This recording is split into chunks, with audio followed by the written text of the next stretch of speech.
Samahan niyo po kami ni Chris, Lord, sa pagte-trail na ito. Salamat po sa kanyang buhay. Ako'y napagpala ng magandang lugar na to, kung saan kami magbabanding, fellowship at mag-exercise, Panginoon. Ingatan niyo po kami, pagpalain niyo po kami ng safety at maging ligtas ang aming pagbabike, Panginoon, at wala malayo sa injury, aksidente at anumang sakuna, Panginoon.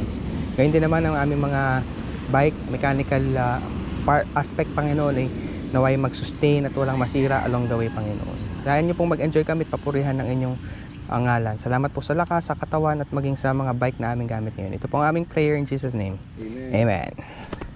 G.